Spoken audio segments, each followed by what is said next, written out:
Hit TV YouTube channels లో మీ వ్యాపార ప్రకటనలకు మరియు ప్రమోషనల్ ఇంటర్వ్యూస్ కోసం వెంటనే సంప్రదించండి. Welcome to hit TV. నేను మీ ఆయుష్మాన్. సో ఇవాళ మనము స్టాక్ మార్కెట్ గురించి చూద్దాము. స్టాక్ మార్కెట్ ఇవాళ ఎలా పర్ఫార్మెన్స్ ఇచ్చింది, అంతేకాకుండా రేపు మార్కెట్స్ ఎలా ఉండబోతున్నాయి దాని గురించి ఈ వీడియోలో డిస్కస్ చేద్దాము. ఫస్ట్ ఇక్కడ మనం చూసుకుంటే డైలీ చార్ట్ లో గనక మార్కెట్ ఫ్రైడే రోజున ఒక డౌన్ ఫాల్ మనకు చూపించిన తర్వాత మనం అనుకున్నాం ఇక్కడ ఒకవేళ సపోర్ట్ తీసుకుని అక్కడ సస్టైన్ అవుతుంది అంటే మళ్ళీ మనం ఒక క్లియర్ బ్రేక్అవుట్ లేదా బ్రేక్ డౌన్ కోసం వెయిట్ చేసి అప్పుడు మన యాక్షన్స్ తీసుకోవాలని అనుకున్నాము. కానీ ఇవాళ పెద్దగా మొమెంటం మాత్రం ఏమీ జరగలేదు. ఇక్కడ సపోర్ట్ తీసుకున్నట్టు తెలుస్తుంది, కానీ దీన్ని మనము స్ట్రాంగ్ ఉన్నట్టు బులిష్ ఉన్నట్టు అనుకోలేము. ఎందుకంటే మార్కెట్ ఒక న్యూస్ కోసం వెయిట్ చేస్తున్నట్టు మన అందరికీ తెలుసు. బడ్జెట్లో ఏమవుతుంది అనేది బడ్జెట్ అయిన తర్వాత ఏదైనా రియాక్షన్ వస్తుంది. ఆ రియాక్షన్ వచ్చిన తర్వాత మళ్ళీ మనం మార్కెట్ సెంటిమెంట్ని ఇక్కడ అర్థం చేసుకోగలుగుతాం. అందుకని చెప్పి ప్రస్తుతానికి సేఫ్ జోన్లో ఉండండి. ట్రేడ్ ఇన్వెస్ట్మెంట్స్ ప్లాన్ చేయకుండా కొద్దిగా వెయిట్ చేసి బడ్జెట్ వచ్చిన తర్వాత మన ఇన్వెస్ట్మెంట్స్ కానీ ట్రేడ్ని కానీ ప్లాన్ చేసుకుంటే బాగుంటుంది. అదే కాకుండా 5 మినిట్స్ చార్ట్లో కనుక చూసుకుంటే ప్రస్తుతానికి ఇక్కడ గ్యాప్ డౌన్ ఓపెన్ అయిన తర్వాత స్ట్రాంగ్ బయింగ్ అనేది చూపించింది. అంటే దీనికి అర్థం ఏంటి అంటే దీన్ని సపోర్ట్గా తీసుకుంటుంది. దీని ఈ లెవెల్ కింద ఇంకా మార్కెట్ ప్రస్తుతానికి వెళ్ళాలి అని అనుకోలేదు. అందుకని చెప్పి స్ట్రాంగ్ సపోర్ట్ తీసుకొని ఇక్కడ నుంచి ఒక స్ట్రాంగ్ మొమెంటం వచ్చి గ్రీన్ క్యాండిల్స్ మాత్రం ఓపెనింగ్లో ఫామ్ చేసింది. మళ్ళీ దాని తర్వాత చూసుకుంటే నిన్నటి క్లోజ్ దగ్గర వచ్చిన తర్వాత ఆల్మోస్ట్ సైడ్ వేస్ అనేది మార్కెట్ అయ్యిందనమాట. సో అక్కడనే ఆ పొజిషన్ని హోల్డ్ చేసింది, కానీ పైకి కానీ కిందకి కానీ పెద్దగా మనకు బ్రేక్ డౌన్ లేదా బ్రేక్అవుట్ అనేది ప్రస్తుతానికి ఇక్కడ మార్కెట్ చూపించట్లేదు.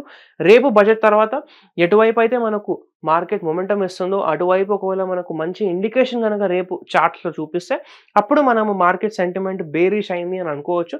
కానీ ప్రస్తుతానికి ఎటువంటి డిసిషన్ తీసుకోవాల్సింది మనకు కొంచెం తొందరపడి తీసుకున్నట్టు ఉంటుంది. అందుకని చెప్పి రేపు కనుక మార్కెట్ మళ్ళీ ఇలానే గ్యాప్ డౌన్ కనుక ఓపెన్ అయ్యింది, దీన్ని ఒకవేళ సపోర్ట్లో తీసుకుంది అంటే ఇక్కడ నుంచి బౌన్స్ బ్యాక్ అయ్యే అవకాశాలు ఉన్నాయి. కానీ ఒకవేళ న్యూస్ వల్ల ఏదైనా నెగిటివ్ న్యూస్ ఏదైనా వచ్చింది అంటే మరి దానికి ఇంపాక్ట్లా మార్కెట్ కిందికి రావచ్చు.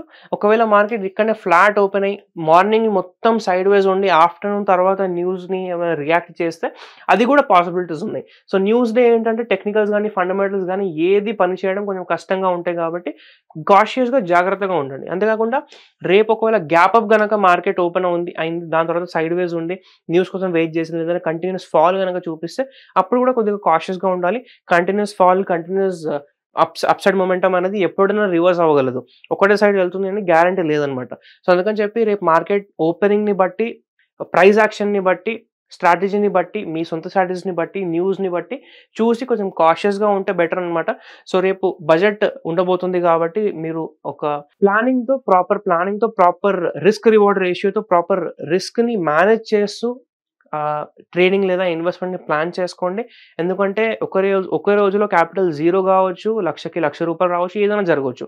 సో అందుకని చెప్పి పూర్తి అవగాహనతో పూర్తి అవేర్నెస్తో ట్రేడ్ అనేది ఇన్వెస్ట్మెంట్ అనేది ప్లాన్ చేసుకోండి. అంతేకాకుండా రేపు ఏం జరగబోతోంది అని మీరు అనుకుంటున్నారు అది కూడా కింద కామెంట్ చేసి తెలియజేయండి. అలానే మన వీడియో కనుక నచ్చినట్లయితే లైక్ చేసి ప్రతి ఒక్కరితో షేర్ చేయండి. Thank you. Hit TV app ని డౌన్లోడ్ చేసుకోండి. ఇందులో short news, live news, entertainment movies అన్ని అవైలబుల్ గా ఉన్నాయి. Please download Hit TV app. Hit TV app hit TV యాప్ని ఫ్రీగా డౌన్లోడ్ చేసుకోండి.